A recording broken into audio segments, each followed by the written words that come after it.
अहमदाबाद में 12 जून को हुए एयर इंडिया विमान हादसे से जुड़ी यह नई जानकारी पायलट कैप्टन सुमित सभरवाल 56 की असाधारण बहादुरी और सूझबूझ को दर्शाती है। फ्लाइट AI 171 ने दोपहर 1:38 बजे उड़ान भरी और महज 2 मिनट बाद 1:40 बजे जब विमान 200 फीट की ऊंचाई पर था, यह दुर्घटनाग्रस्त हो गया। पायलट की सूझबूझ ने बचाई हजारों जानें।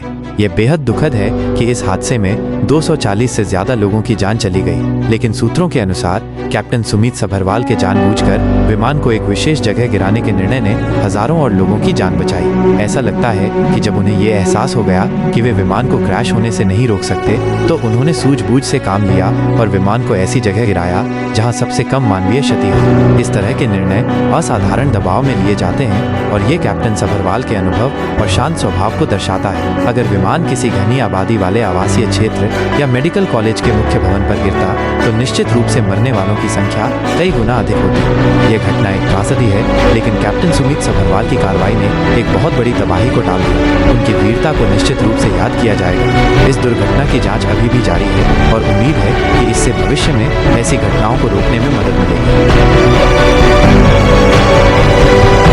बोइंग 787-8 के दुखद हादसे से जुड़ी नई जानकारी यह स्पष्ट करती है कि पायलट की सूझबूझ से कैसे एक बहुत बड़ी तबाही टल गई। यह हादसा फ्लाइट AI 171 के उड़ान भरने के कुछ ही मिनट बाद हुआ, जब विमान एक मेडिकल कॉलेज के हॉस्टल पर जा गिरा। पायलट की सूझबूझ और बड़ा हादसा टला। यह जानकारी और भी भयावह है कि विमान अगर 3 सेकंड पहले या बाद में गिरता, तो तबाही कई गुना ज्यादा हो सकती थी। कैप्टन सुमित सभरवाल 56 ने जब ये महसूस किया कि विमान को क्रैश होने से नहीं रोका जा सकता, तो उन्होंने इसे जानबूझकर ऐसी जगह गिराया जहां नुकसान कम से कम हो। दुर्घटना स्थल एक मेडिकल कॉलेज का हॉस्टल था, जो तुलनात्मक रूप से कम आबादी वाला क्षेत्र था। हालांकि इसके चारों ओर घनी बस्तियां और 3 बड़े अस्पताल हैं।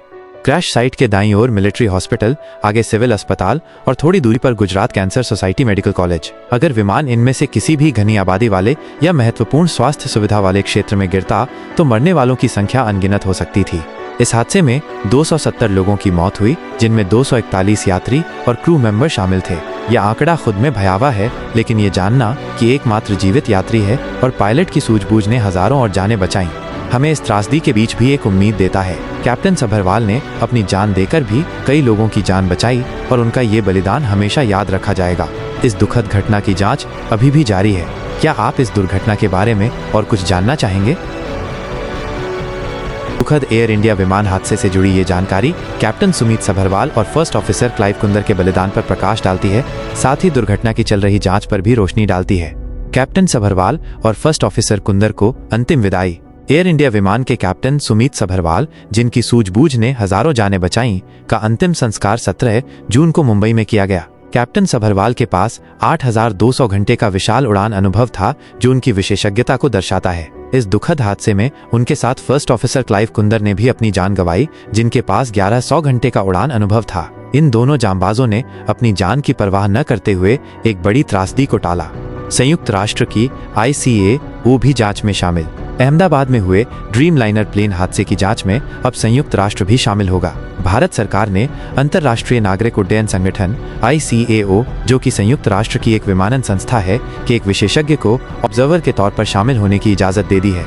ICAO ने स्वयं जांच में शामिल होने की अनुमति मांगी थी और भारत ने पारदर्शिता के साथ जांच सुनिश्चित करने के इरादे से ये निर्णय लिया है। जांच टीमें कर रही हैं काम। हादसे की जांच 13 जून से ही aircraft accident investigation bureau AAIB की टीम कर रही है। इस टीम में विमानन चिकित्सा विशेषज्ञ, एयर ट्रैफिक कंट्रोल ATC अफसर और अमेरिका की नेशनल ट्रांसपोर्टेशन सेफ्टी बोर्ड के विशेषज्ञ भी शामिल हैं। इन सभी एजेंसियों का एक साथ काम करना ये सुनिश्चित करेगा कि दुर्घटना के कारणों की गहराई से और निष्पक्ष तरीके से जाँच हो सके। यह देखना महत्वपूर्ण होगा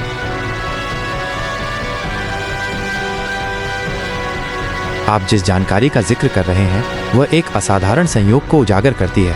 अहमदाबाद प्लेन क्रैश 12 जून 2025। अहमदाबाद में हुए एयर इंडिया के प्लेन क्रैश में 241 लोगों की मौत हो गई, लेकिन विश्वास कुमार नाम के एक व्यक्ति की जान बच गई। दिलचस्प बात यह है कि विश्वास कुमार 11A सीट पर बैठे थे। 27 साल पुराना हादसा 1998। थाईलैंड के एक्टर सिंगर रुआंगसाक लोइचुसाक ने सोशल मीडिया पर बताया कि 27 साल पहले 1998 में हुए एक विमान हादसे में वे भी 11A सीट पर बैठे थे और चमत्कारिक रूप से बच गए थे। यह वाकई एक चौंकाने वाला संयोग है कि दो अलग अलग विमान दुर्घटनाओं में एक ही सीट नंबर 11A पर बैठे व्यक्ति जीवित बचे। यह घटना इस बात पर विचार करने के लिए प्रेरित करती है कि ऐसी दुर्घटनाओं में कुछ सीटें दूसरों की तुलना में अधिक सुरक्षित होती हैं, या यह केवल एक अविश्वसनीय। यह और भी चौंकाने वाली जानकारी है जो इस असाधारण संयोग को और पुख्ता करती है। विमान हादसे में सीट 11A का असाधारण संयोग।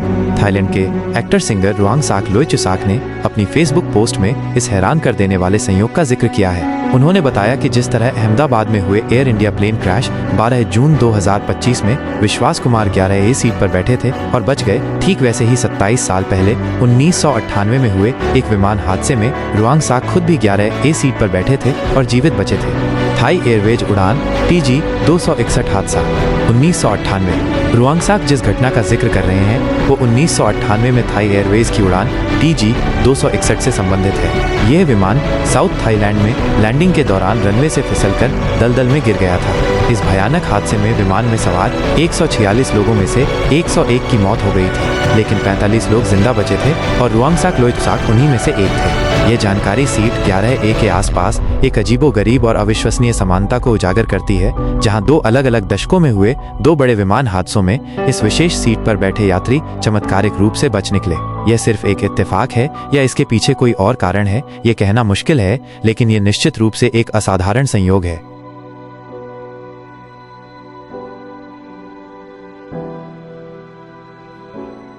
यह अहमदाबाद विमान हादसे से जुड़ी एक और दुखद और महत्वपूर्ण अपडेट है जो हादसे की गंभीरता और बचाव कार्य की चुनौतियों को दर्शाती है। अहमदाबाद विमान हादसा, मृतकों की संख्या बढ़ी। अहमदाबाद में हुए विमान हादसे में मरने वालों का आंकड़ा अब 275 हो गया है। दुर्घटना स्थल से शनिवार को विमान के पिछले हिस्से टेल में फंसा एक और शव बरामद हुआ, जिसके बाद यह आंकड़ा बढ़ गया है। शव को नीचे उतारकर उसका पोस्टमार्टम किया गया है। पोस्टमार्टम और DNA सैंपलिंग। सिविल अस्पताल में अब तक 270 से ज्यादा शवों का पोस्टमार्टम हो चुका है। 230 लोगों की DNA सैंपलिंग की जा चुकी है, जो शवों की पहचान करने में मदद करेगी। फिलहाल 8 शवों की शिनाख्त हो पाई है। यह खबर बताती है कि बचाव और पहचान का काम अभी भी जारी है और ये कितना चुनौतीपूर्ण है, खासकर जब इतने सारे लोग इस दुखद घटना में अपनी जान गंवा चुके हैं। शवों की पहचान के लिए DNA सैंपलिंग एक लंबी और जटिल प्रक्रिया होती है, जिससे परिवारों को उनके प्रियजनों के बारे में जानकारी मिलने में समय लग सकता है।